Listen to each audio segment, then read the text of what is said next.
This government is all about growth. Of course, there isn't any growth at all at the moment, and many would say that actually the national insurance rises, new employment legislation, the upping of the minimum wage pretty much guarantees that when the 1st of April comes and much of this kicks in, that we're really going to be in a tough spot. But no, the Chancellor has been off to Davos and come back a new woman, and we're going to have a third runway at Heathrow Airport. Well, at least that's a decision, I suppose, because we've spent the last 50 years debating whether we ought to do it or not. But one of the things I found really interesting was, following on from Keir Starmer's speech a couple of weeks ago about AI and new technologies, Rachel Reeves had this to say about new tech today. We are at the forefront of some of the most exciting developments in the world, like artificial intelligence and life sciences. We have opened up our planning system to build new infrastructure, like onshore wind farms or data centres driving the AI revolution. And of course, housing. This government says it's absolutely determined to build 1.5 million homes during the course of this parliament. Interestingly, that was the similar target for the last Conservative government that was in, although I have to say with housing, and we'll deal with it separately perhaps, but even if we do build 1.5 million homes, that won't even be enough for the number of legal migrants that come over the course of the next 5 years. But will growth return? Are these proposals bold enough? Will it turn things around? Give me your thoughts, please. Tweet #Farage on GBNews or email farage@gbnews.com. I'm joined by panel regulars Kwasi Kwarteng and Lloyd Russell Moyle. Well, Kwasi, you know a thing or two about standing up and making great promises. Absolutely. Interestingly, the third runway has been dividing political parties for a long time. Boris Johnson was going to lie on the runway, and then he went to Afghanistan or wherever it was when the vote happened. Yeah, quite. That's right. And Zach Goldsmith called a by-election over it, and the Mayor of London, Sadiq Khan, appears to be very opposed to it. And some would say, well, why not build some more infrastructure in the north of England, all of that, and not the south of England? And actually, when you go to Schiphol in Amsterdam, you've got all these different terminals, but there's one road that you drive round to go to each of the terminals, or you go to Atlanta, which is probably the biggest hub in America now. Or closer to home, Frankfurt. Frankfurt, pretty good too. Yeah. And of course, getting from Terminal 5 to Terminal 2, I mean, the whole thing's a shambles. But the thing that really annoys me most, particularly coming back from America or wherever it may be, is you arrive in London at sort of 5:05 in the morning, but circle for an hour and 15 before you land because you're in a big stacking system. Right. Do we need a third runway? Well, I've always been in favour of a third runway. Despite your constituency being very close? Well, my constituency was split. I would say, in Spelthorne, people might disagree. It was about 60-40, I would say, in favour. Because lots of jobs. Yeah, there are lots of jobs. And it's not just jobs at the airport. In the constituency, there were lots of logistics businesses. I remember talking to a man who did he did medical equipment. He manufactured medical equipment. Yeah. And he said Heathrow is the most useful thing in the world because he could just ship that, or rather, use it as freight to fly it all over the world. His manufacturing. So 60-40 in favour. You're in favour. Roughly. Trouble is, okay, fine. But the trouble is, Lloyd, okay, let's say it's full steam ahead, third runway, it's necessary, unavoidable. Shut up, Ed Miliband, we're not listening, we're just going to do this. But in terms of that bringing growth, it's not going to happen in this Parliament, is it? It's going to take years. No, well, I think a decision needed to be made on Heathrow. Fine. And you're quite right, Heathrow is a horrible airport. Oh, terrible. I do everything to avoid going to Heathrow. And at one point in my life, I was flying 2-3 times a week intercontinentally, So I always thought that we needed to do something. But what's the alternative? It's all very well saying that Heathrow is... Well, it's horrible compared to lots of other airports around the world. And we've got to have more capacity. Well, hang on, the alternative is to build a third runway. Yeah, that's what we should do. Maybe another one at Gatwick or whatever. That's what we should be doing. Actually, which I know everyone joked about with Boris, but Heathrow's not in a great place. It's not in a fit state. The terminals are all separated from each other. You can't interchange easily. Most of the Middle East airports now, for example, as soon as you get out of your aeroplane, you can go and connect to your other aeroplane. Oh, yeah. Rather unlike in all British airports. What would you say? You described it beautifully, but you haven't actually said what the answer is. So clearly, you need to do huge investment in Heathrow. If you're going to keep Heathrow there, you need to invest in it, and you probably need to build a third runway. The problem is with a third runway, and the problem is even talking about, bringing the Cambridge... Will it bring growth in this Parliament? And I'll come on to AI in a sec. The Cambridge-Oxford kind of rail link, etc.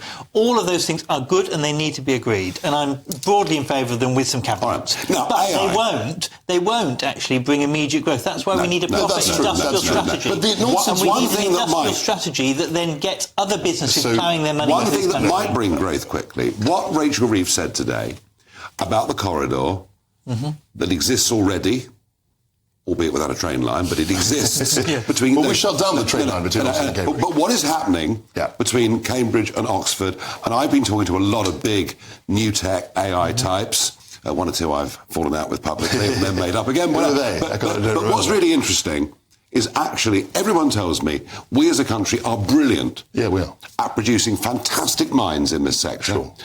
And we're very, very good on research, and that's where the university links are really powerful, and then they all leave and go somewhere else in the world. Right. So she's right to say this matters. That's right.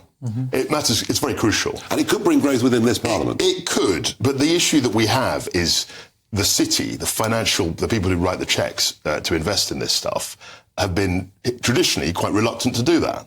They haven't really... backed. That's the argument, because we do have some of the best universities. We've got some of the best professionals and minds, as you say. But the reason why we haven't commercialised it as effectively as in the United States is because of the investment, and because investors need to have comfort and understand, and also regulation, because all the regulation prevents pension funds and the like from investing in this stuff.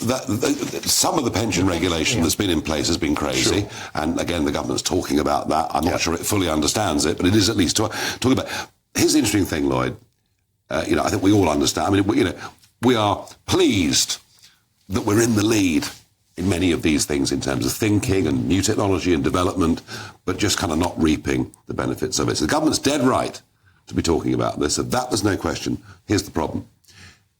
Everyone I've spoken to on both sides of the pond says for this to work, and AI in particular, you need data centres, data banks on a scale that it's difficult for us to really get our heads around.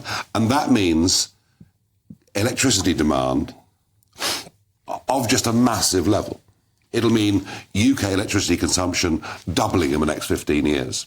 And the problem they all say is our energy is too expensive. Well, our energy is linked to gas prices on the global stage, which most other countries don't do. But we're taxing the North Sea out of existence. I mean, you present a very cogent picture. It's nothing to do. It's got everything to do with the North Sea. How much gas we produce. Nothing to do at all. Well, that has a bit. Because our gas is sold at the international price, and then it is brought back domestically to be burnt. In other countries, they have systems that do not allow that to happen. Lloyd, 2 points on that. I was a commodity trader. Oil is sold on the international markets. Sure. Gas actually has a large element of domestic pricing. Local markets. But here's the really important point. That's almost the petty point compared to the big one. The big one is middle of last week, Wednesday, Thursday, we had wind generation 2.5%. 3% of the total, nuclear bringing in about 9%, imports from France bringing in a little bit, gas consumption 60%, right? And the estimate is that 70% of the gas we burn, which we need when the wind's not blowing or the sun's not shining, 70% will be imported. So there's no way with our current model, I don't think, that we can get electricity prices to a level that's going to allow us to become an AI. Well, I think there are two ways that you get to that. First of all, you do need to invest in a proper green revolution as well. So you can talk about all this AI. The second thing is you've got to make sure that you are building a proper second tranche of this nuclear power rollout.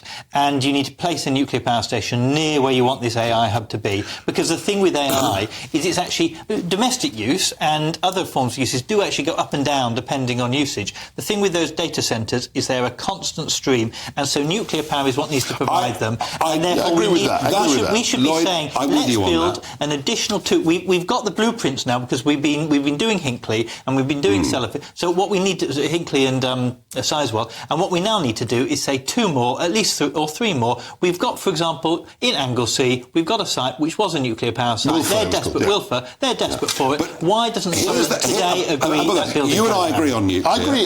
We agree on it. We all do. But here's the problem, Kwasi.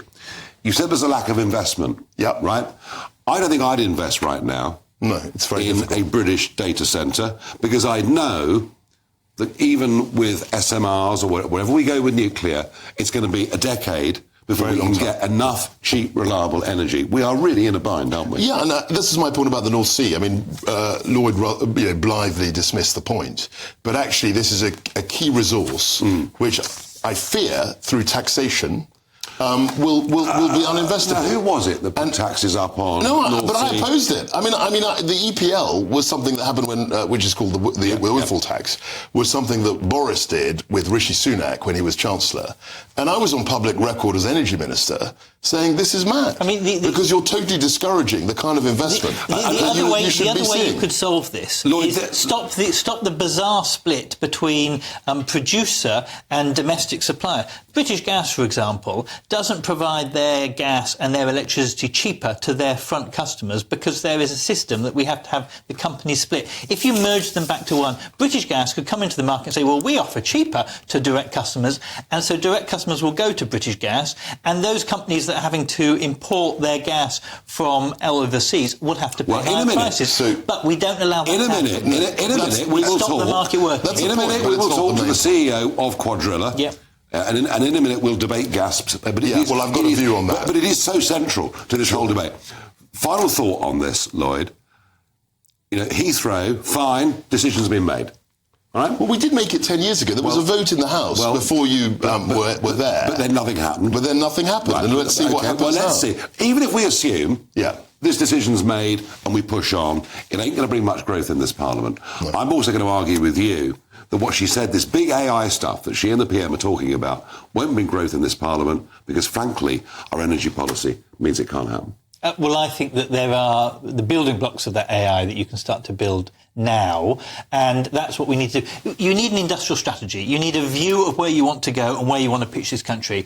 Peter Carr, the Innovation Minister, talked about AI a few weeks ago. This is starting to solidify that. So you start to see an actual vision, and once you've got that, others will also come and start investing in the country for the ancillary businesses. I don't disagree.